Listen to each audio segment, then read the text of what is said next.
And I had asked, do you want me to get involved? And I was told, no, don't do anything. We want to wait to see where this goes. So, and I guess I have empathy with the homeowner. She's a single woman, and now consequently, she's got a mess to clean up. So that's kind of my concern. So, thank you. Yep, you're welcome. Thank you, Councilor Beyondich. Councilor Paulson. Thank you, Mayor. Greg, thanks for coming in, and I know I was also contacted. I kind of spoke pretty strongly the day that I spoke on this, and it was mainly because I also went over to the home, saw all the water, saw her squeegeeing, and thought somebody needs to help this resident take care of this problem. And I don't know what your normal processes are. I understand we can't go digging holes in the middle of the winter, wherever. But what is the normal process if somebody has a problem like that and maybe questions if that's the case? What is the normal process? I mean, can they request to dig? Can they appeal the process? So I wanted to kind of have you come in, what have you. There seems to be some back and forth a couple different times with this situation. So what is the remedy? How do we remedy this so that it doesn't come to this level again? Councilor Mayor, that's a tough answer because, again, I truly believe if the neighbor didn't get involved and was so adamant to the fact it was our issue when we were adamantly testing and retesting and telling him it's not our water. In fact, I even went so far to say, I wish it was our water because I would fix it. I would have fixed it the first day. So again, yes, I was in the house. Yes, my distribution manager squeegeed her floor for 4 hours one day, right? A manager of the public utilities was squeegeeing the floor for 4 hours.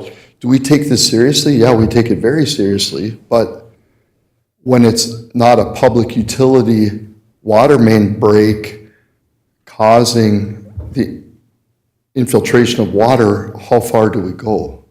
And what we did is we recommended the first day, right now to alleviate this situation, you should have somebody come in and drop a sump pump in, and she kind of, and you saw the basement, she kind of had little dams where, it wouldn't go to the rest of the house and things like that. What more can we do in that case? Well, and I think that was my question. Like, what happens when, this creek obviously seems to be some sort of an issue. And is it an issue with the rest of the neighbors in that cul-de-sac as well right now? Yes, because again, I truly believe that last year with the drought, the creek froze solid because the water was so low in the creek.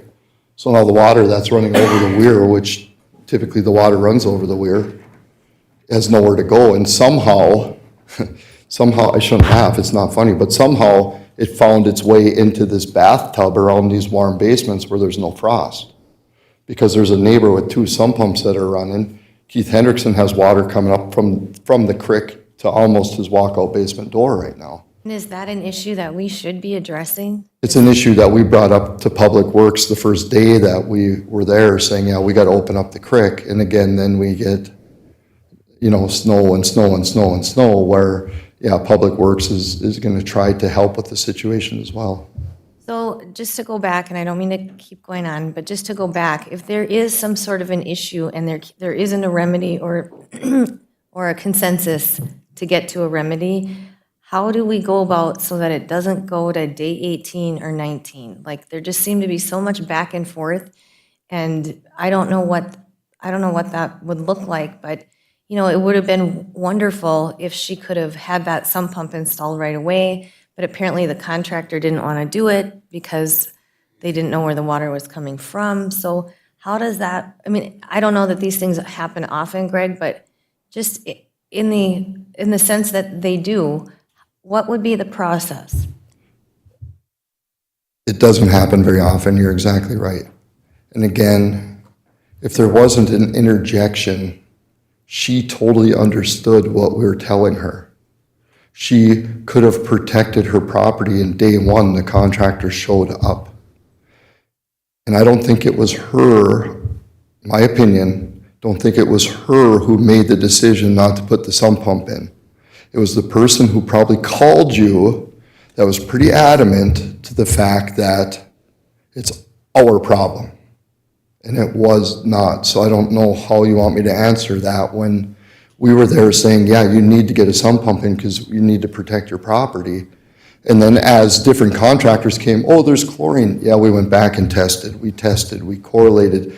And I'm telling this lady, I said, you have to understand, I'm not lying to you. I wish it was my water because I would fix it and get it out of your basement. No, and I understand what you're saying, but how do you get to the point of where is the water coming from? Because I think that was her, like that was the biggest, we still don't know if it is coming from the creek, or do we for sure? Oh, we do. We do. So I think that's, like if she could have had that like ascertainment of where the water was coming from, I think it would have prompted. She did many times. Okay. I mean, I was in the house personally and said, you have to understand, it's not coming from our main. She wanted me to dig the main on a Friday. It was supposed to be 34 below zero that whole weekend. I said, I'm not going to dig this hole, right? Because not only are we digging the main, but she wanted me to dig right where the service takeoff was. I said, there's not a leak there. Sure. I'm passionately telling you that this is not your problem. But there was somebody who was more of an expert there than we were per se, which as much as I keep saying that, I understand and I appreciate the person's compassion, there's no doubt. Because believe me, the person talked to one of my commissioners, and the commissioner was telling me, Greg, you're wrong.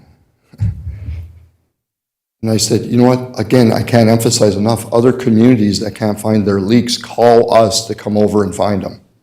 And I have full confidence in our guys that they can find them. Yeah, is there going to be a time that maybe not? Yeah. But we went back and we tested and we went back and we tested every time we got a phone call saying, well, now we found fluoride. Yeah. But the fluoride is so diluted, it could be from that leak over by the lift station right next to the river. But still, regardless, it's coming down the creek. It's not coming from your front yard. So it sounds like to me we need to maybe have a meeting on the creek issues. If in the future that it would freeze, if that's a neighborhood issue with that water seepage, is that something we need to address as a city? Yeah, it would. I mean, the creek is more of a public works issue, but that creek, the house at the end of the cul-de-sac, Keith Hendrickson house, that's the one that when we used to pump water from the mines to help with the lake temperatures and things like that, that house always tells a story of that area. Because way back when Mr. Higgins, who had it before him, put that walkout basement in, and that water typically in the spring will come up to the door and have potential to flood. So it is always kind of a juggling act there. I know years ago. I would just suggest that we work together with Public Works to try to remedy that for that neighborhood specifically. I mean, even if they have the sump pumps all in, are they working up to capacity to preclude the water from leaking through the homes? Yeah, and I mean, I've had houses with basements, as all of you have had, I'm sure, over time. It's pretty unheard of not to have drain tile or a sump pump of some sort. Mm-hmm. And eventually, if you are in the groundwater table, that water has a high potential of eventually getting into your house. Thank you, Councilor Beyondich. Councilor Johnson. Thank you. Thank you for coming in. Did you, or does the PUC follow up with written follow-up, like, we were at your house on Tuesday, this is what we found, this is what we have? Yeah, we have a full log of events. But to the person, to the customer. I definitely could get it to her if she wants it. And I guess that's where I'm at. I appreciate you coming in. So this is where I'm at. It's an elderly person. You told her. The neighbor comes in, tells her. Now she's got two people telling her stuff. And this is, for me, this is a bigger communication issue for the public utilities, not just this specific.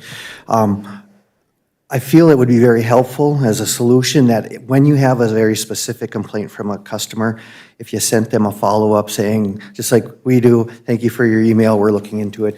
We were at your house, this is what we determined, give it to her, because she could have brought that out and that could have solved the whole problem with the expert neighbor. This is what I got, now it's in writing. And so, and I say that because there's been times personally where I've had a concern and it feels like nothing's being done, and then after the third or fourth phone call, I get, well, we were there four times. But I don't know that. There's no card left saying, hey, we were at your house on Tuesday at 3 p.m. There's no follow-up email, there's no follow-up correspondence saying, we were there, this is what we determined. So as we move forward, I think that would be something to really have the PUC and the commission look at, is what's the follow-up communication that can be for the citizens. How do we know as citizens that you came and you checked the steam leak, that you were there? A simple, a note, a email, I mean, I think those little kinds of communication things could really benefit when people feel like they're not being heard, because and I appreciate you were there and I appreciate that you're, but to have that physical email or a note, or even a 3x5 card that says we were here at your house, you document that. Then when someone comes to one of us and says, and nobody contacted me about this at all, and you can say, well, they should have gotten this card after we were there on Tuesday. Then we can go back and go, did you get a card? Yes. What did they say? And then hopefully that shortens that time period, because that's that's whenever I do hear complaints, that's typically what it is that yes, you've been there, yes, you're working on it, and you may have said something to the husband, but the wife doesn't know, and she's the one who's making the phone calls. So providing some kind of tangible written reply, that would be my suggestion to help solve this moving forward. And then I have a question. Has HRA been contacted to see if any of the basements in Pine Mill Court are having any issues because of this, because that creek does go in front of all of it? Has there been any other investigation into further? Yeah, they're having no issues with Pine Mill Court. No issues at Pine Mill? Okay, thank you. Okay, thank you, Greg. Just to let you know, I think that overall, the utilities does yeoman's work. You're very professional in the way you conduct your business. I received a call from the adjoining neighbor and referred him to you at the Department of Public Utilities. I know that, communicating with people, I know that there was an issue up in my area where your utility came up to address an issue at my neighbor's house. Your utility people knocked on my door. I wasn't there, left me a card saying we're working on this in the area. So that does happen. But in this particular instance that we're referring to here, I mean, instead of a card, there was personal contact on a daily basis with the only homeowner that's there. And so you did everything you could, I thought, in this particular instance. Moving forward, I think you do have a communication issue with respect to, when people get involved, like the neighbor got involved, one of the commissioners got involved. And the issue for me is that, the thing of it is that I'll hire a professional, you're the professional, we have you do that work. She was frustrated, she got wrong information from the neighbor, but you from day one, looking at and you have a log of everything, of all the contacts you've made. And so, follow up in the communication like Councilor Johnson indicated, that's fine. But I think in this particular instance, you did everything you could in order to move forward. With all due respect, I think most of the people in that area do have a sump pump in there, and that has alleviated most of the issues there. Unfortunately, this resident has suffered a significant loss as a result of that. I think now that you know where everything's coming from and knew from day one, instead of 1919 or day 70 or day 4, you knew from day one when you did your investigation based upon the instruments that you have, the information was there. It's just that there was other people that became involved that convoluted the issue, which delayed it even further, including the contractor who had misinformation as well. So overall, I think you handled it the way you were supposed to handle it. Just other people got involved in it. We got involved in it, and it came to a point where there was a lot of convoluted conversations going on. But the bottom line is from day one, you addressed the problem, you discovered what it was, you advised the homeowner of that, and because of other involvements from outside, that circle of expertise, that created the delay. That's from my perspective too. So, thank you, Greg, for coming in. Anybody else have anything they'd like to offer? First, we'll go to Councilor Bearable, and then back to Councilor Beyondich. Councilor Bearable. Okay, this council is not going to like what I'm going to have to say, okay? Number one, we have experts out there that find the water leaks, do the stuff when they need to. This particular instance, we went forward and chastised the public utilities by forcing him to come here for a meeting without contacting him. I'm the only counselor that contacted Greg French after I got a call from Michelle. I won't use her last name. I'm the only one that contacted him. And that's because I'm liaison. I wanted to find out what's going on. They dug a main service down to where the service goes into her house. And it was bone dry. Now, I live out in Lindsay Addition where the groundwater is high like it is here. And the only solving that I could do, because I couldn't put new drain tile in because the water table is too high. So I had to go in the house and put a system inside the house. It cost me $7,000 to do that. Now, if we have credibility as counselors, we need to find out from the utilities before we publicly do something like this to any of our employees. That is not right to do. And I don't care, you guys can hate me, not like me, but we did not follow the proper procedure by just listening to the neighbors. I called and found out what was going on with Mr. French. And he addressed it at the commission meeting yesterday, also what the steps were and what he did. So, it's one of those things that if the testing was done, found out that it wasn't water from our city water, then you have to understand it probably came from the creek. And Greg told me the first time I called him, and that was right after basically this thing started. And he told me that he figured the creek had frozen to the bottom and the water was coming to a soft spot in the soils around her house and coming in a pocket. I get my sump running in the wintertime too because water still sits there where there's no frost. I don't get it real often, but in the spring it runs steady, steady, steady.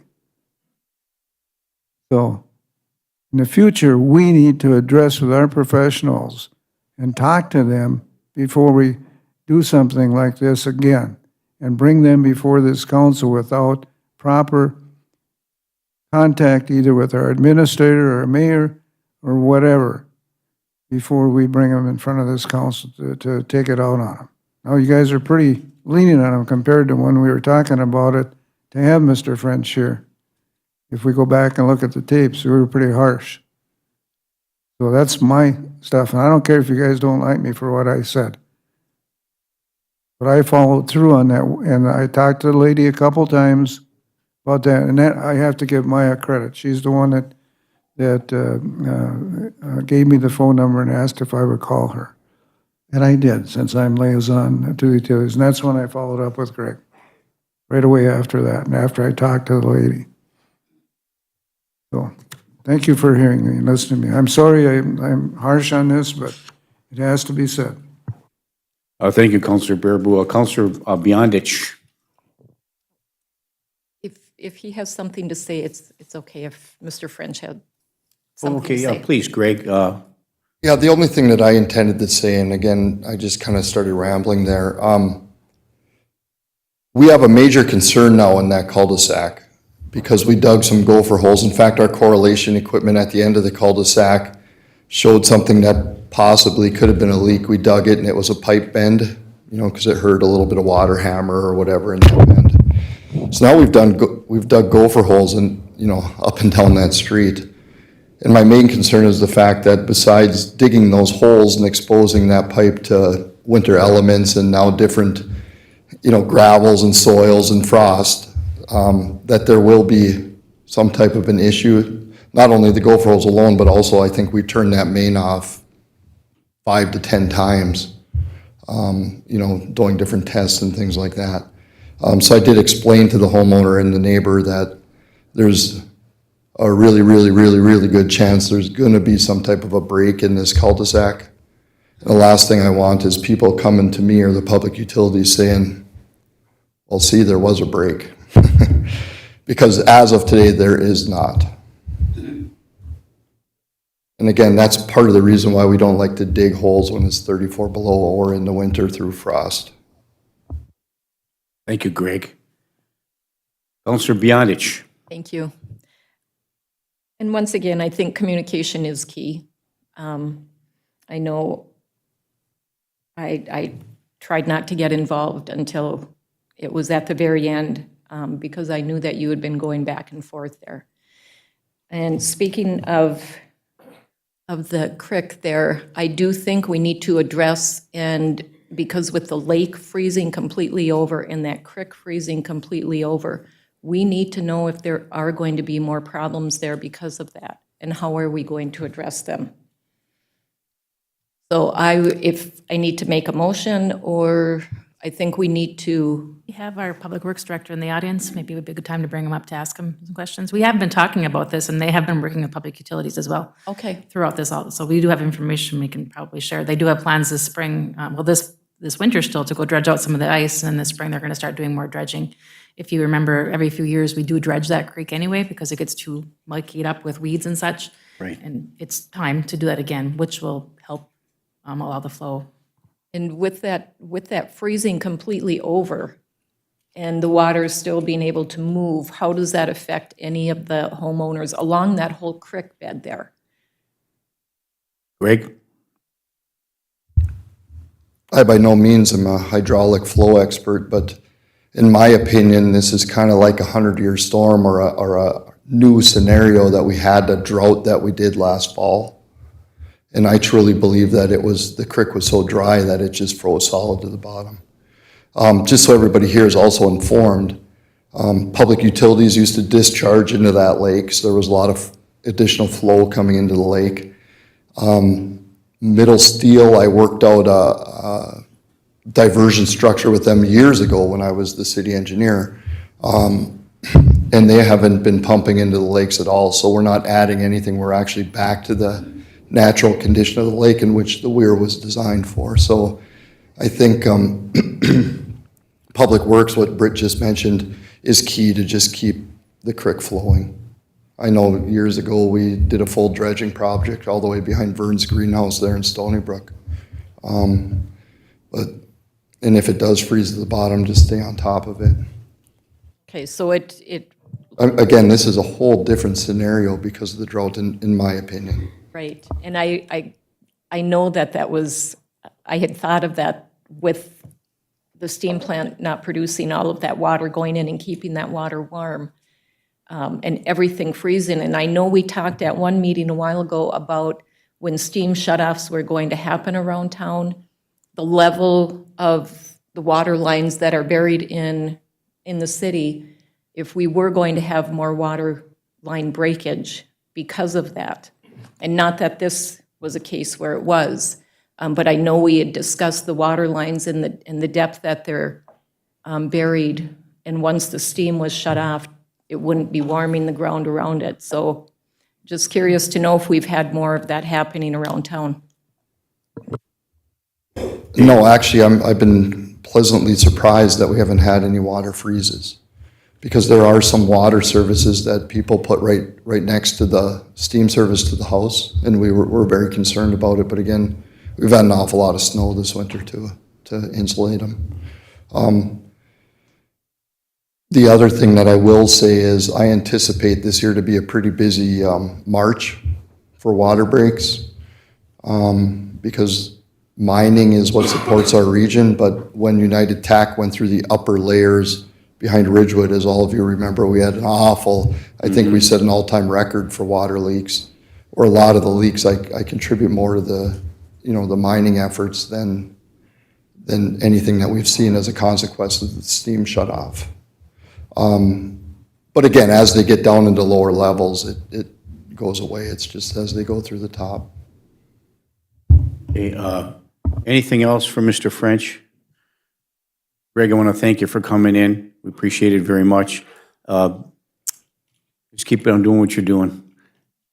I know you have big challenges in public utilities, same as Public Works, and we're endeavoring to persevere. So thanks very much for coming in, Greg. Take care now. Britt? The next item on the agenda, request for approval of a pickup truck for the Recreation Department.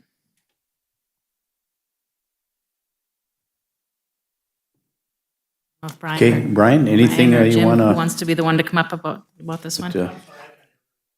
This is item number 2 on finance. Review the quote from Waskey for the purchase of a 2022 GMC Sierra 1-ton regular cab pickup at a cost of $39,165 for the Recreation Department. Morning. Morning, Jim. Yes, sir. And it's in the budget, correct? It is not in the budget. It's not in the budget, so However, because of, again, this very, very snowy year has proven that our equipment is very old and antiquated. no doubt. So they are trying to use, what year is that pickup, 25 years old pickup truck with a plow that fell off? The one, they have two pickups down there. One's I believe, a 98 two-wheel drive and a 2002 four-wheel drive that is worn out.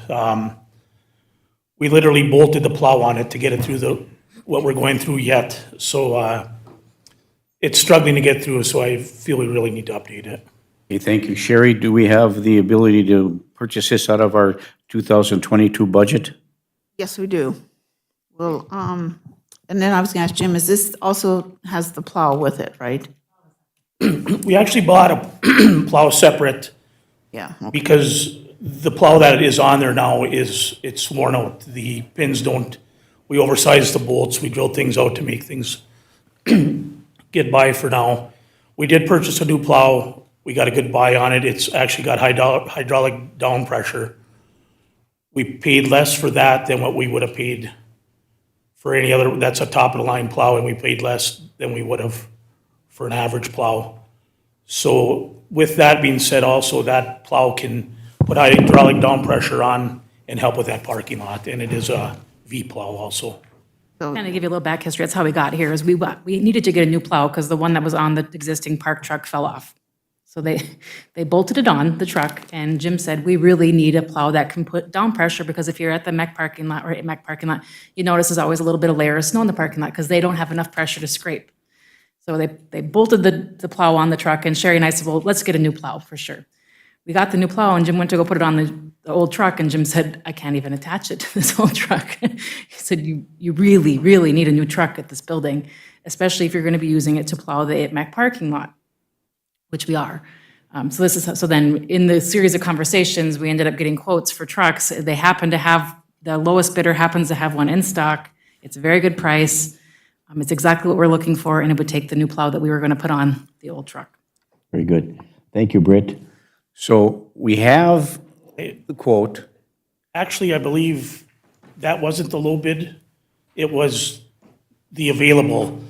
Our problems with trucks right now, we've been waiting a year and a half on The a lowest truck. available bid. Yes. Okay, thank you. So you have the plow already, you need the truck, you have a quote from Waskey, which is his lowest available bid. Sherry says we have the money for the budget. So what is the council's thoughts? We'll go with Councilor Beyondich first, then over to Councilor Johnson. Councilor Beyondich. Thank you. I just have a question.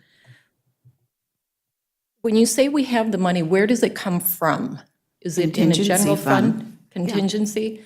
How much is left in there for the rest of 2022?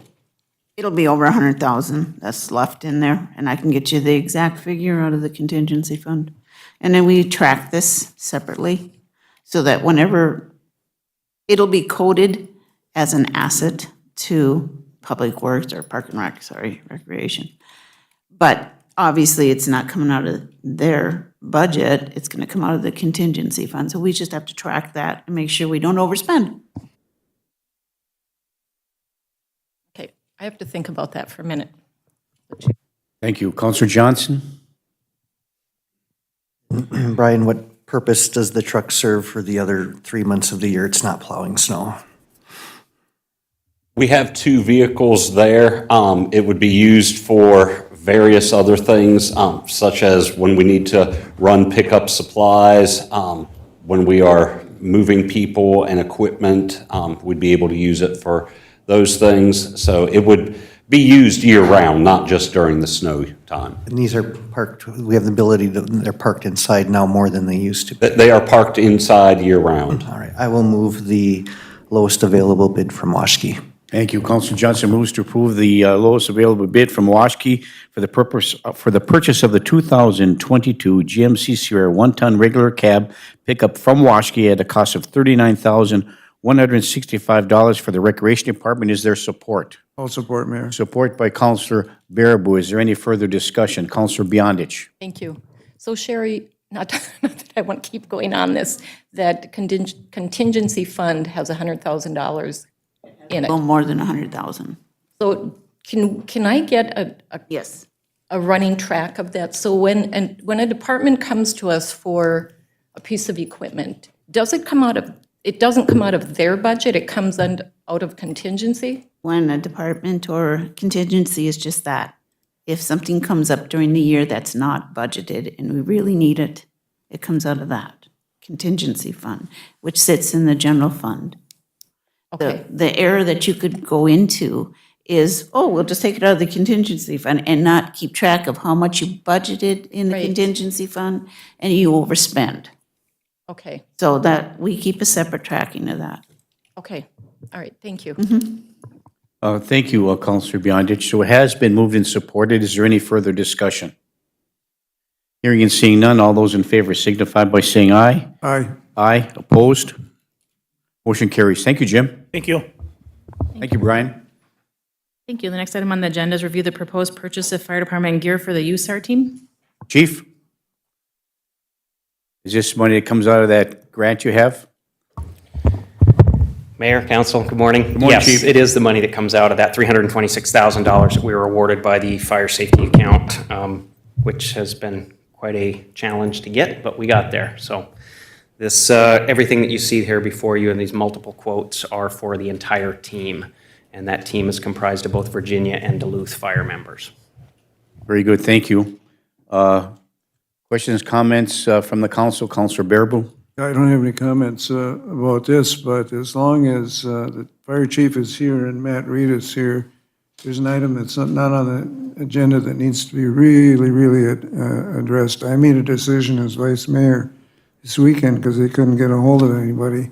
We have structural defects happening in the fire department. If you saw pictures of that, and I authorized them to get a hold of Matt and to get a structural engineer up here. That's all I did. So we have a cost that will be for a structural engineer because there's some bad stuff going on. The ladder truck is the area basically, and the concrete's cracked, and if you look at the timbers down below, they're all split, and some of the brackets, they've shifted and they're in bad shape. They were holding them. So that's as long as they're here. If the council doesn't mind, let's let them address this issue.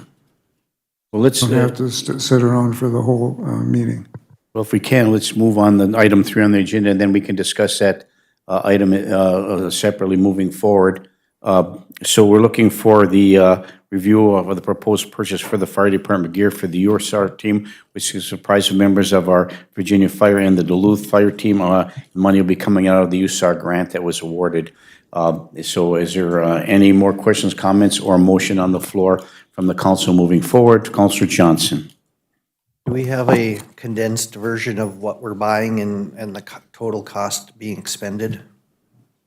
Chief? So what you have before you is just a part of this. The training will be separate, and that'll be billed to the REACT Center. So there's both individual items, such as gear, equipment, and purchasing, but this is kind of a $326,000 allocation. Some of it will go to gear, some of it will go to training. Those costs keep shifting as far as training goes and as far as gear goes. So we don't have a set, to the $326,000. We have $326,000 to spend. Once we spend it, it's direct reimbursable. So my question was more about what's in front of us and what we're approving. Yep. There's not a line item, we're buying this from this company at this much for a total of. That's what I'm looking for, so that I know what I'm approving. There's several of these things that say this one, I guess for me, there's not a snapshot of the amount of money that we need to approve to spend. That's what I'm looking for, is a Page 13. summary. Yeah. Page 13, Councilor. Page 13? Yes, page 13. Thank you.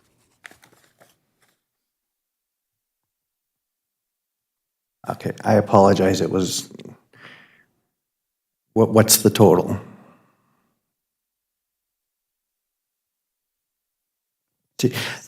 So what I'm looking at is item 117, sets of USAR tech gear, Hireman Fire Equipment 31 to 5280, We have municipal. we can do them, list them on the resolution, all Okay. separate companies, but they all have to be listed, all separate companies. Okay, and that's what I'm looking for is, so, okay, well, I will move this forward to the council meeting with everything spelled out and what we're actually buying in the total, please. Everything in the quote one column is the lowest, is the lower bid. Moved by Counselor Johnson. Is there support? Support by Counselor Barnzelli. Is there any further discussion? Hearing and seeing none, all those in favor signify by saying aye. Aye. Aye, opposed? Motion carries. Thank you. I'm sorry, I apologize. Did you have a comment, Counselor Freely? No, those must be really nice boots, though, I'm telling you. It's $566 a pair. They are rated for the USAR work that's done in some pretty austere environments and conditions, so Luckily, yes. the guys are at an age where they won't grow out of them. Okay, oh, thank you, Counselor Freely. Okay. Did we vote? Okay, thank you. Thank you, Chief. And then I think they wanted to talk about the building, the structural. We talked about the building. I saw the emails I pulled up while I was gone, and I don't think it was surprising that we had that issue, but now it's more critical than ever before. So, Chief, would you start it out for us? So it was brought to my attention that there was a huge crack in the concrete, and I apologize if I'm going over a lot of the stuff that was in your email. There was a large crack across the entrance for Ladder 1's area.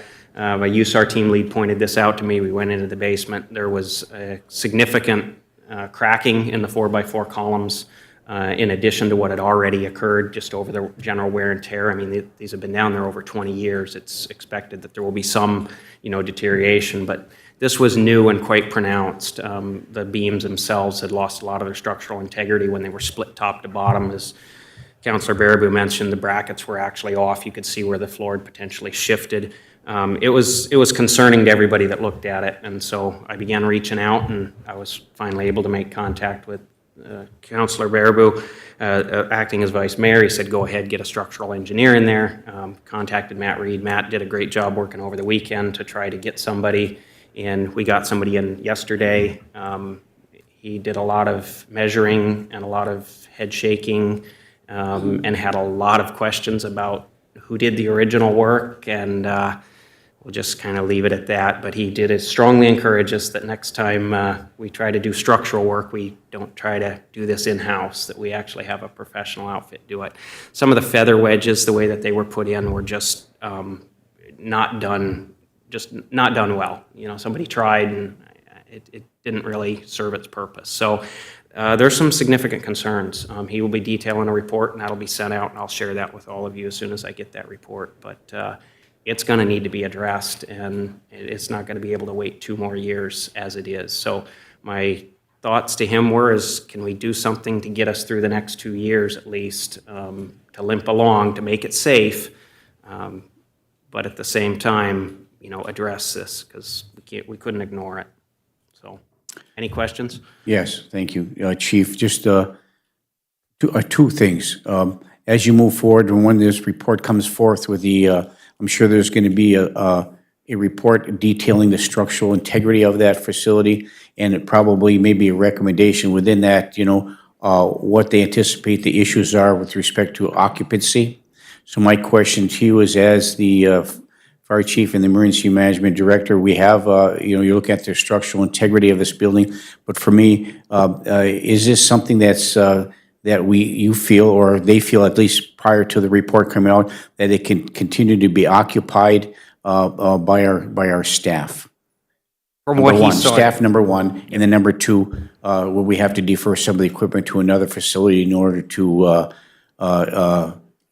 ensure the integrity of the building as it currently stands?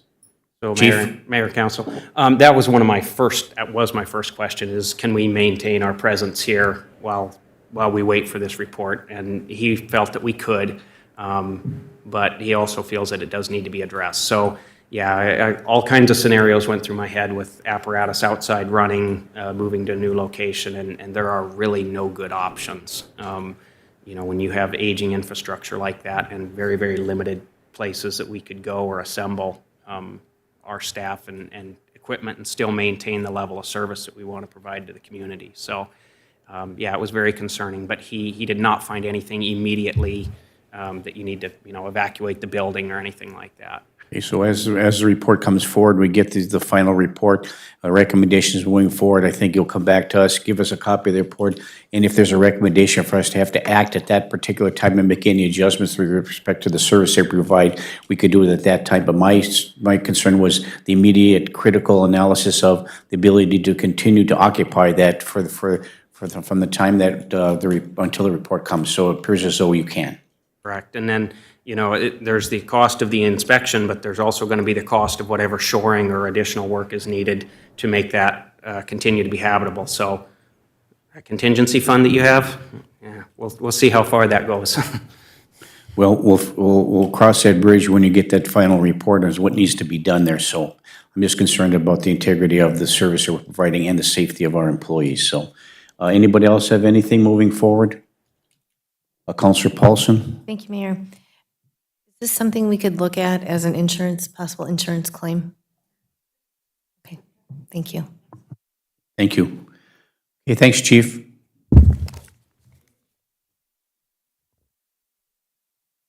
Britt? Next item on the agenda is a review of the proposed independent contractor agreement for the public access television.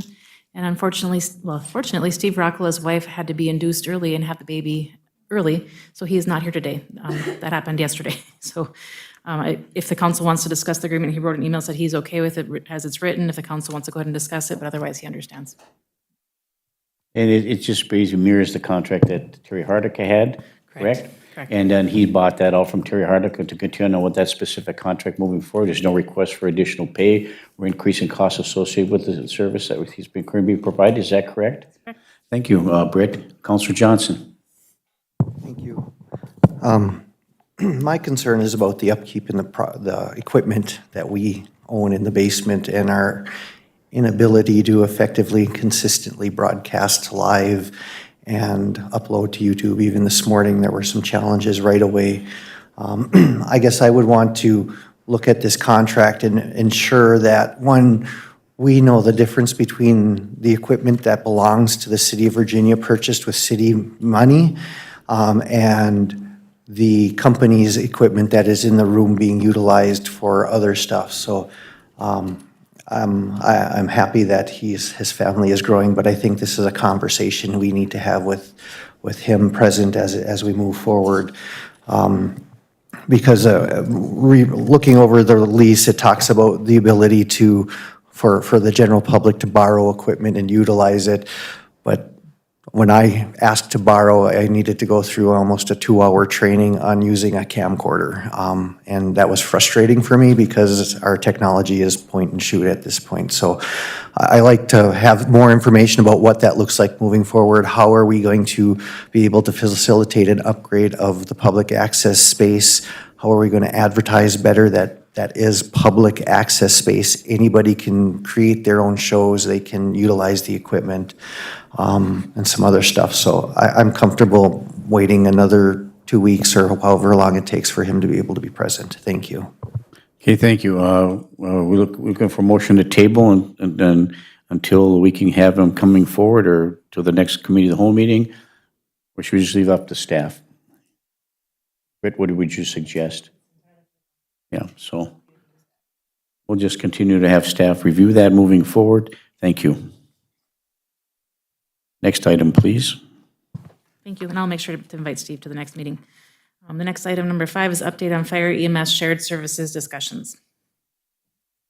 Okay, This is Counselor Friedlieb and Counselor Beyondich. very good. Well, Councilor Beyondich or Councilor Friedland, did you want to give us an update or the purpose of putting this on the agenda is? I haven't, when was the last meeting? We met with Ethel most recently. I think I was unable to attend that one. meeting with Evelyn here with Jackie and Laura, Oh, or Teresa, I'm sorry, with Teresa and Laura, or sorry, Teresa and Jackie from Evelyn regarding their discussion region-wide, the EMS inabilities to staff their own areas. The problem with the reimbursements from Medicare and the low reimbursements we get back. And Chief would be best able to. then Evelyn finally came forward and said, I think we need to meet and look at what we can do to do something different, was the biggest update, the biggest thing we wanted to talk about. And chiefs definitely can talk about the region, what's going on, and statewide, actually, and countrywide, with the shortage of EMS care. Counselor Beyondich? Thank you. Yes, it was a good meeting. I think we each had different points to discuss on why we did the cost increase, that the cost of rolling out the ambulance from our garage, we were not getting reimbursed enough for that. And that's why we as a council agreed to increase the price. And they merely came over to share their concerns about that. So that was a good meeting. I think that's when Fire Chief Alan Lewis informed us that he was going to be speaking at the Rams meeting. And I contacted Ida Rukavina, which she gave me the link for Zoom, so I was able to listen in on that and had some very good information. The time was limited for Chief Lewis to speak, but he crammed it all in there in a matter of 10 minutes. So at this point, I would like for you to come up and kind of expand on that a little more. Hey, Thank Chief. you. Thank you, Counselor Beyondich. And Chief, as you come forward, as part of your presentation and your synopsis for the rest of the council who doesn't have the luxury of being at that meeting, there's also some legislation is being brought forward in the hopper now about if you have a joint facility moving forward, there's funding available. So I've got that information on my desk that I received from the senator, but I didn't bring it up because I assumed that. It was emailed to all the council members. Pardon? It was emailed to all the council Okay, members. well, thank you, Britt, very much. Okay, Chief? All right, that is encouraging. Thank you, Mayor Council. It would be good if I could get that information too. I know that there's a number of EMS bills on the docket right now for funding, everything from $35,000 per ambulance being proposed to additional funding for EMTs. So to start with the initial meeting, Evelyn was concerned about the $600 reimbursement rate, the rates at the council, or the $600 intercept rate. These were rates that the council approved last year that went into effect as of January 1st. Current Medicare, Medicaid reimbursement rates limit, what we collect, and I've talked about this a number of times, but we only collect about 39% of what we bill because we're capped at what's able to be taken in. They're capped in the same way at a BLS rate. They can only make, sometimes $450 on a BLS run, and it costs us $557 an hour to run our ambulance. So when we are running intercepts, it becomes incumbent upon us to try to recover that cost when we can. Again, we have multiple areas that do not pay for EMS service, and we literally either lose money or barely break even when we service these areas for 911 calls. If it wasn't for the interfacility transfers, we would be solidly in the red. So they had their concerns, and again, they got a business model, and they've recently had to raise their compensation for their employees, and hire a full-time director, and so that's made a dent in their budget, and so they're watching their dollars as are we. I think there was good discussion that was held, and I think one of the main things that came out of that meeting is pretty much an overall agreement by everybody that we have to look at this regionally. We cannot individually, EMS service-wise, address this, and you've seen my emails regarding the Buell situation where Meds 1 is withdrawing or proposing to withdraw as of April 1st, and that is a potential that area it may not have an ambulance service if things go the way that they look like they're going. At that point, the MSRB would come in and try to negotiate with us and Chisholm and maybe Hibbing and say, hey, who can cover this? So you may have a dissolving of a primary service area. The address that I gave to the Rams meeting was focused on the state of EMS in northern Minnesota specifically. We have multiple services here that are failing to meet calls. This last week, there were a couple of calls that ambulance were paged to in our area that did not respond. The week before that, there were multiple first responder agencies that did not respond.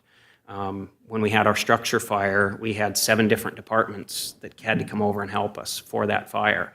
The delay was significant before our backup arrived. We had crews that were going through 2 bottles before the backup arrived. So it affects EMS, it affects fire. The address to the Rams was pretty much a presentation of the issue as it relates. There wasn't any kind of proposals really. It was just, this is what we're facing. And then kind of a look forward, how do we work together? And Ida Ruckavina has volunteered to set up some type of a roundtable discussion. We'll have a few ambulance directors perhaps, maybe our medical director as well, and discuss this because a lot of people don't know the true scope of this problem until sadly an ambulance doesn't show up when they call or there's a delay in response. And then they want to know why. It's one of those things that many people tend to take for granted until it affects them personally. So that was really the impetus of the address to Rams, and I don't know if I missed anything. I mean, Councilor Baraboo and Friedlieb, you guys were there, so anything I missed? Okay, thank you. My question before we go to Councilor Beyondich, the issue for me is that whenever to facilitate beyond the parochialism that's moving forward, there's 2 major factors that affect the ability to move toward a consolidated effort. One is the inability to provide the service, and the citizens get upset about that, wondering where that is. And number 2, if it costs that particular service or unable to provide mostly an additional cost associated with the service they provide, i.e. intercept transports, which we raised our price from an ALS service. So those are 2 factors, and those are becoming more increasingly important moving forward. And I keep referring to 2002 Minnesota Department of Health, a study on rural ambulance service and how critical it was back in 2002. It hasn't changed in 20 years.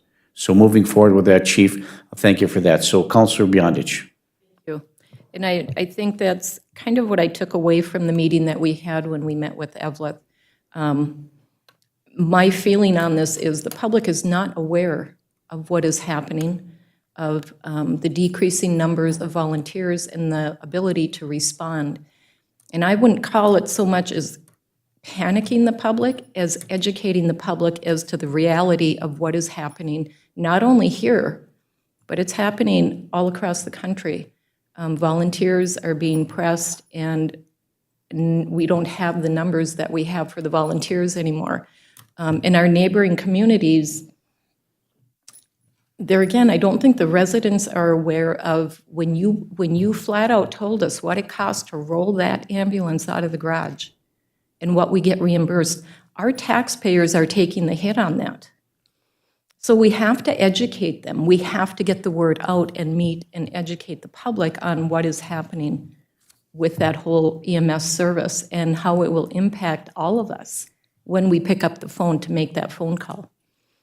So I appreciate you speaking to the Rams board, and hopefully we can work together with all the communities and make this a regional effort.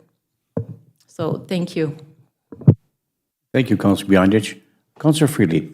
I apologize for that initial confusion because I had been attending the shared services meetings between Virginia and Mountain Iron, so that's what I thought was initially referencing. But I do appreciate the information that the chief has provided to the RAMS organization and the regional partners that we have. I really was impressed with the competence and the professionalism of the people in Evlith that came to visit that day as well, who acknowledged that problem and understand it as well as any of us do. There was some rumblings about like the potential for Virginia seeming to want to take everything over, which isn't necessarily the case whatsoever. But the fact is that we have an advanced life support service that the others do not. We also have the certification and the personnel available as well as the equipment to do so, to provide the services that we are. So I think that's why we're in the position that we're in. And Councilor Beyondich is correct. We, the taxpayers of Virginia, are subsidizing those runs for all of these surrounding communities, which is not to our benefit at this point in time. So thus the raise and the the cost for the reimbursement, so I apologize for that initial confusion. Thank you, Councilor Freely. Just to your point quickly, it is, the parochialism has been there for a long time. It's hard to break that wall down. And the rumblings about Virginia trying to take over has been going on for a long time, particularly from certain communities that have had an active fire EMS service like Evlith has had. And so, moving forward with the shared services, we started with Mount Iron, now Evlith is considering looking, so it's the region approach, and we're chipping away and chipping away and chipping away at that parochialism, and we're going to try to make this advantageous for all communities. We've taken on the responsibility as the city of Virginia, providing that full-time fire and ALS service. And I think the community has given us support 100%. Has given us overwhelming support, judging from the vote that they made about, the public safety. Everybody's supportive of that. When's that coming about? So I think that's just a matter of time. So it's not a point where we're trying to take over. We're just trying to regionalize the thing so everybody gets an equal amount of service, and also, chips in and contributes into the services that we currently provide. So anybody else have anything for the chief? We had the update already. Appreciate that. Councilor Baraboo. Yes, the mayor will remember, and Councilor Barnzell will remember, many years ago, we tried to get a taxing district all across the Iron Range, not just for Virginia alone, but for other areas. And this was done legislatively, but it was for a volunteer system from each community to sign up for this. Well, of course, when they're getting all the services for nothing, they're not going to sign up for any type of dollars from residents on their tax bills. We even suggested another way to do this: put in a subscription service to all the residents of these other communities. Let them hang on to the money in their coffers in a separate fund. And if Virginia ends up with a run to one of these areas, like happened, I don't know whether it was last week or the week before, where 4 services were called up, nobody showed up, and it was 28 minutes later before Virginia got there. If that lady had had a heart attack, and I don't know what her medical condition was, she wouldn't have made it. So there's reason to get this regional type system put together, but it's going to be a hard haul, I can tell you that from past experience. And Larry, you were involved with that, I believe, too, way back in Carl. Yep, down at the legislature. Mhm. Yeah, we tried, and they wouldn't do it because it was an election difficulty for them. Let's put it as it is.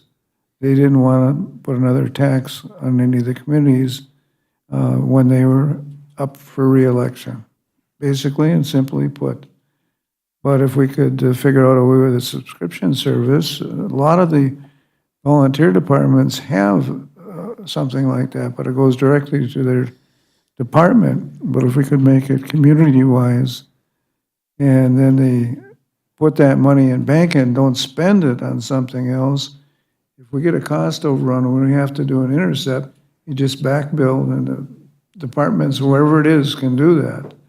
And you get picked up the differential where you're losing big-time money. But that's a thought to discuss in the future.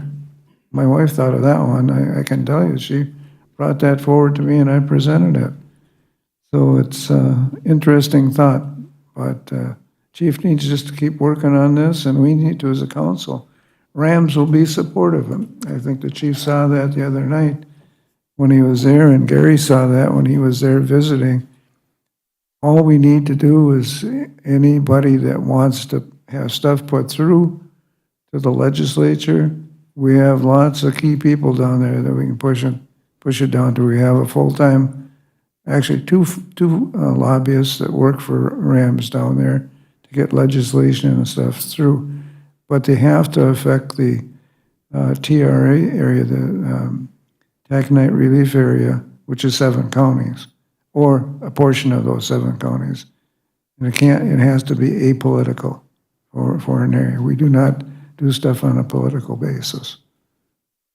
Okay, unless it's stuff like we send stuff to Washington DC about PolyMed and Twin Metals. We're not very non-political in that aspect. Thank you.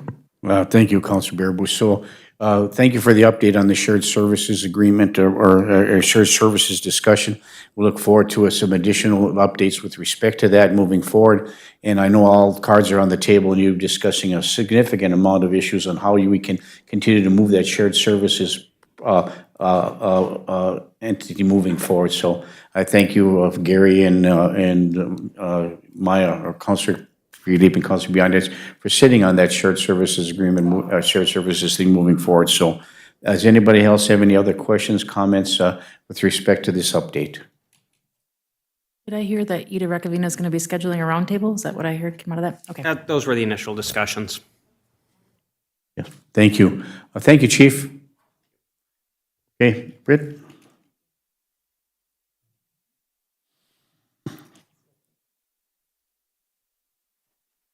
The next item on the agenda is the CDBG and Homes Program requalification information regarding cooperation agreement. Okay. This is if we want to still participate in CDBG, we have to assign an agreement with the county. And so do we want to? Numerous times. That's good. That's why I put it on the agenda. It's come up Do we numerous want to? times. Do we want to stay with the county or not? Yes. So there are some codicils attached to that. So let's start the discussion. First, we'll start with Councilor Paulson. Thank you, Mayor.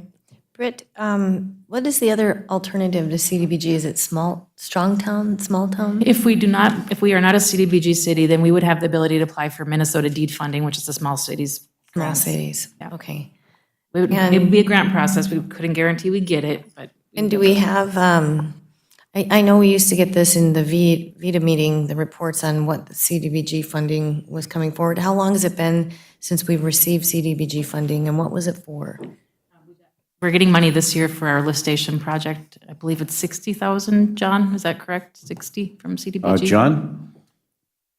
Sorry, you caught me mid-donut Right, middle. here. Yeah, 65,000. 65,000. 65,000. 65,000 at mid-donut. Okay, thank you. And would there have been additional or more funds available had we not been a part of CDBG through deed? For that grant, I don't believe so. Okay. The small cities usually helps out more with economic development. Okay. And does this preclude us then from deed totally? Correct. So your recommendation would be? I think it's worth a discussion with the county, the CDBG board, and maybe ask what is our benefit to be in there? Okay. I know that we are one of the larger cities in the CDBG area, so their funding is based on population. Yep. So for us to pull out would have a potential very large impact on the entire county. Wide. Yeah. Okay, thank you, Brett. And I think, you sat on the CBDG board, and Councilor Bear, I sat on the CBDG board for 3 years. And the grant funding from the feds was way up here, and it keeps dwindling. And of course, most of the adjustments to that are based on, low-cost housing, those kind of things, and moving forward. So for us to get $65,000 from CDBG this time around, I don't know who in the city accomplished that goal and objective, but that was a huge feat to get that. Thank you, Brett, to get that $65,000 moving forward. So from my perspective and who else? And John and Matt, Yeah. all of you. I mean, what you did to get that is amazing to me, that we got that funding for 65 grand, because it's been dwindling over time. So the question for me is maybe, it's a double-edged sword. If you don't do it, there's an issue, but if you do it, if we don't, we still have the opportunity to go to deed for funding. So, but they're mostly for economic development. And so it's just, what part of money where we most beneficial from, and what part of money has the most amount of money in it, and what part of money will we have the most success at? So, Councilor Bearable. Yeah, there is another caveat that Britt didn't bring up with CDBG. That was pulled apart from federal dollars way back when it started.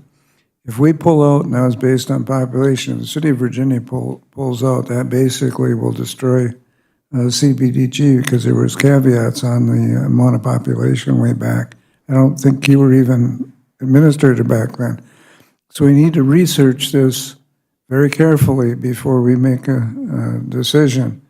And they pulled out of the federal program, all of St. Louis County did. And this was based on the population and different sectors of the population and different boards. So we need to go back and really look at it. I was on that board for 9 years. And I was on there when we originally started it. So, Brett, please go back and look at the original put together on that and what it was affected by the federal. It came out, I can't remember the name of the funding, but it all came out of the federal. And we pulled out of it because we weren't getting anything out of the state level. So that pulled us out from begging from the state level. But now we've started to see some money out of deed and some of these other places. So Britt is right, it's going to be like a catch-22. But we should research it before we make a decision. Britt, thank you, Councilor Bearable. Britt, how long do we have before we have to sign this agreement? Do we have a little time? We do. Pardon? We Pam? don't, we don't have to do anything if we agree to continue. If we don't continue, then we have to. Oh, if we don't, okay, so we have time to say no if we want to. All right, thank you. Anybody else? Till June 15th. Councilor Johnson. Britt, or whomever, if the city entity of Virginia isn't in CBDG, does that exclude any other nonprofits within the city limits of applying? We'll ask that question. I don't think so, but it's going to impact their funding dramatically because we are, like I said, the number 2 in population city that is part of their CDBG district. So I seem to remember that this came up when we were looking for money for the new building. yes, And we had that, there could have been additional money, but because one excluded the other. And is that a requirement? Who sets that requirement? That is it a double dipping thing, or who sets the requirement that if you get from one, you can't get from the other? I don't know if that's a statute or a federal law. I'll have to look, but it's written on all their applications. If you're a CDBG funded city, you cannot apply for small cities funding. And we would have the ability in whatever the cycle is, 2 years, to opt back in. If, I know that was, But again, we would take away a lot of CDBG's funding if we took away the 8,000 residents we have and that would affect all the other, the nonprofits in the area and as well as the other city entities. that do benefit, have benefited, I should say. And I think that's, again, another something that when we as a city say, hey, we need a letter of support, or I think that other entities don't realize that we do support them quietly by existing and being a part of these kinds of organizations. And I a letter of support versus, 8,000 people. And I'm just trying to process this in my head as to what's best for us. We have to look out for Virginia first, that's why we're sitting here. But again, looking at it regionally and how do we support the region and keep people where they need to be. So if we could get some of those answers and move forward, I think that'd be great. Thank you. Yeah, and I think I'd just like to add on to that, Britt, is that if I remember correctly, that the money comes from the federal government, but the county they're distributed to the counties, and the county kind of sits down. We have 2 people from the county that sits in there and kind of facilitates, the funding sources and recommends, how much money is going to be awarded to a low-cost housing or infrastructure. There's certain money that they set aside and cap it at, and then everybody who has a project in that particular category fights for that money. Correct? All right, good, thank you. So we'll look forward for additional information moving forward, and so we don't have to take any action now. So anything else or any more comments on this particular issue with the CBDG? Hearing none, let's move on to the next item on the agenda, please. Item number 7 is approve the updated resolution regarding the depositories for 2022. Sherry? Yes, thank you, Mayor, Council. This is just a housekeeping issue. About a month ago, received notice from U.S. Bank that they had expanded their operations, and now they had changed their name to put Trust, U.S. Bank Trust Company in it. Under the advice of our auditors, they said we should probably update our depositories to not just say US Bank, but US Bank Trust Company under their new name now. Is it money or is it just a word change in that? Just a name change. Okay, thank you. I will move to update the resolution. Councilor Johnson moves to update, or approve the resolution to update the depositories for 2022, particularly that with respect to the U.S. Bank trust change in the wording. Is there support? Support. Support by Councilor Freelieb. Is there any further discussion? Hearing and seeing none, all those in favor signify by saying aye. Aye. Aye, opposed? Motion carries. Item number 8 is discuss the proposed fiscal year 2023 federal bonding and legislative priorities. As you'll see, we got a request from Tina Smith's office asking what we can anticipate we would be asking for in fiscal year 2023. Thank you. I know that I did have some conversation with Senator Smith's local representative here, Pete Mikowski. I've spoken to him on a number of occasions with respect to that, and he urges us to take a look at some of the legislative priorities and send on to Senator Tina Smith, or through him or to Senator Smith, anything that we have for fiscal year 2023. And I think this is related to the earmarks that could potentially be approved for individual projects, for individual communities moving forward. This is a federal opportunity, so if we have any legislative priorities for 2022, we should send them to her. And so we should think about that, what we need to be done. But if anybody has any ideas, would we forward those to you, Britt, and then you will compile a list of things upon our approval and send it to Senator Smith? That'd be great. Thank you. Councilor Johnson. I'll just say this, public safety should be at the top of that list since we're $20 million short. I think that could be a great ask and might have some pull. Yeah, I would agree in the public infrastructure too as well, so thank you. Councilor Beyondich. Thank you. And I think, was it last year or the year before that we decided not to put several things on that list, but to stay with public safety and focus on that? Is that what we did? I think we did ask, I think through, it may be through the other senators, but through Congressman Stauber's office with respect to some money for the fire. Whether it's additional funding for training, whether it's money for the structure itself, to put together some type of a fire EMS thing. And I think they went to Senator Klobuchar as well, but it was Congressman Stauber that kind of was introducing some legislation there at the federal law. I can't remember what it says, but I think we limited to that at that time. But that was, early on for the 2022. So we're looking for the following year of priorities as earmarks could possibly come to fruition. And I would also agree, just keeping it to our main focus of the public safety building. So we should, so we should put together a list, give it to Britt, what we should do on public safety, building money for that, and maybe some our infrastructure for water, sewer, streets, stuff like that. So there's a big money for infrastructure bill moving forward. So thank you, Councilor Beyondich, for that. So anybody who has anything that they'd like to address for the priorities for legislation at the federal level in 2023, send over to Britt and we'll compile a list and bring it forward to us at a later time. Thank you very much. Anything else on that? Okay, Britt. Thank you. The next item on the list is the update on the golf course restaurant. Hey, thank you. I apologize for not being able to be there for the meeting. I was gone last week for a work assignment. As I was reading my mail, Wendy mentioned to me that the golf course restaurant paid up their arrears. So I'm looking, who would like to give the update for this golfer? You had a meeting, a strategy meeting, so looking for that. Maybe we should start with Brian Lindsay, our legal counsel. Brian?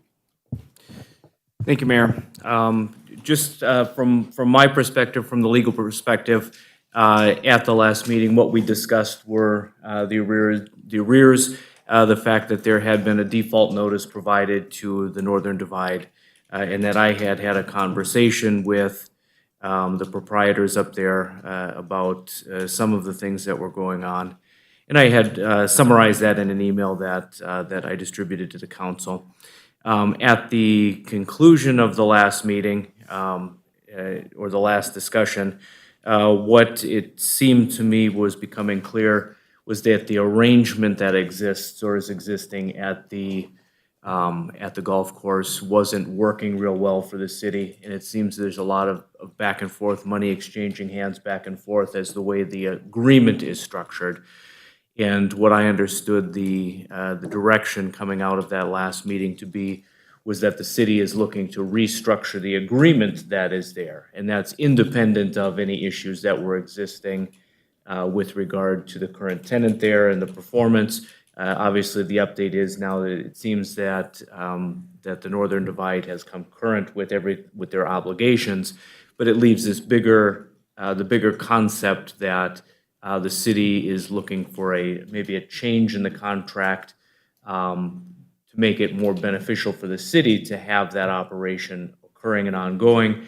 And that specific action with regard to the contract, I understood to be specific to getting a better agreement in place and less specific as a general conversation piece about the people that were there. So you're looking maybe to establish from that meeting a cleaner contract, more defined. Is that correct? Correct. My understanding of the action was that the city is looking to not renew the existing contract and to allow for proposals to be made or more negotiation to get a better fit for that agreement or for a future agreement that would make that space more usable or workable for the city. Okay, thank you. Questions, comments from the elected body? Councilor Freely. Just real briefly, I was surprised to see that I was quoted in the newspaper with regard to that conversation where I was stated something to the effect of that this lease was not accomplishing what we needed it to do, which was in reference to the language only of the lease, meaning, for example, there should be language in there that precludes anybody that's a leasee from being able to accumulate up to 6 months of arrears payments. And so that's basically what I was saying. I was in favor of rewriting the language of this lease so that we wouldn't get in the position of having somebody be that far behind on payments. And so that was my take on it. It had nothing to do with, like, I've always had good meals at the restaurant. I think they're great at what they do with regard to serving meals. And so that had no reference with regard to the people that are running the restaurant and the food that they serve and that kind of thing. It was with regard to the language of the lease itself and shoring that up so that we will be able to eliminate late payments from our leasing. Thank you. While I was gone, I got, would say a number of calls, a lot of calls, and basically, it was, how come you're canceling the lease in the golf course and they can't provide food anymore? I said, I'm not there. I don't know. You'll have to call our staff, the city administrator, our city attorney to get some clarification on that, because I was looking for some clarification as well, because I couldn't attend that meeting. So I referred everybody to the appropriate level of management. Whether they called on, I don't know. Councilor Paulson. Thank you, Mayor. So the tenant paid the full amount of the arrears in the, Sherry, 18,000 something dollars? Correct. Okay, and then did that include the bill that the city received for the black tie event in the amount of, I believe that was $6,000? So the city has to pay for that bill, is that correct? There was a little horse trading that I call, which I don't approve of. Say that again. But horse trading, we wrote them a check. They invoiced us. We wrote them a check for the invoice and then had them endorse it back to us. I disagree with that type of I accounting. actually do too. But so be it. It'll generate a grievance if I push it. So yes, with that being said, that includes everything. They're brought up to speed. Okay. And then what we had actually talked about is rewriting the new lease contract. So where are we in that, in the rewriting of the contract? Direction that the council gave was by March 15th, we would have the new lease written up. So the Okay. staff is still working on it. Thank you. Yep. Yeah, thank you, Councilor Paulson. Anything else with respect to this? Okay, seeing none. Anything else, Britt? Do we have any other items of I do have concern? another item, one other question. As you know, we have the lights, the light ability on top of our cupola of City Hall to change the color of the lights. Yeah. And the policy states that the requests are to come to me to ask these questions, change the lights. I did get a request to ask if we would change it to the colors of the Ukraine national flag. That is a political discussion that I wanted to have with the council before we made that decision. I didn't want to make that decision on my own. Would the council like to change the colors of the cupola to support the people of the Ukraine area? Well, I'm not sticking my neck out, but I'll make my feelings known. It's a human rights issue as far as I'm concerned. So whether it's political or not, I consider it a human rights issue, and I wouldn't have a problem with it. So that being said, Councilor Freely. I would say the same. I don't know how that's political when you're seeking to assist the support of a democracy that's being infiltrated by something other than a democratic process. I'm not opposed to that whatsoever. Thank you. Anyone else? Councilor Johnson. I will, and that was also my question, is the interpretation thereof, but it can definitely be done, and it can be done by this evening with a tweak or two maybe made after I can see it in the dark. Well, thank you, Councilor Johnson. I would look for a motion to direct that to be done, if there's a motion to be made on the floor. I think I'll make that motion so that it is a formally recognized by the city as a human rights condition. Thank you. Thank you, Councilor Johnson. Moved by Councilor Johnson. Is there support? I'll support, Mayor. Support by Councilor Baraboo. Is there any further discussion? Hearing and seeing none. All those in favor signify by saying aye. Aye. Aye. Opposed? Thank you. Roll call, please.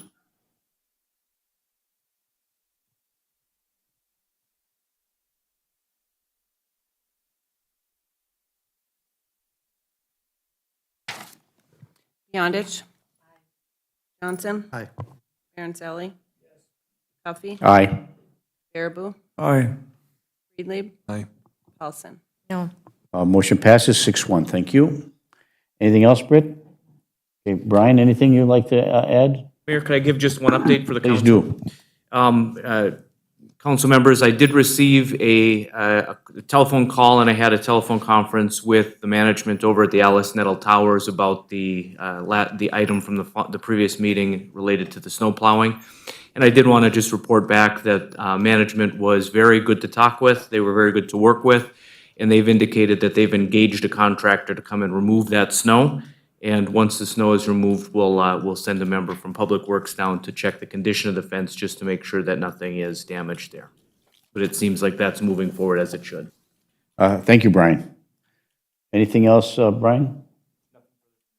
Anything from you, Pam? No, I do not have anything. Sherry, anything from you? John, anything else from the council? Seeing none, thank you very much, everybody. We'll adjourn this committee of the whole meeting. It is 10:35 a.m. Have a great day. See you at 1 o'clock.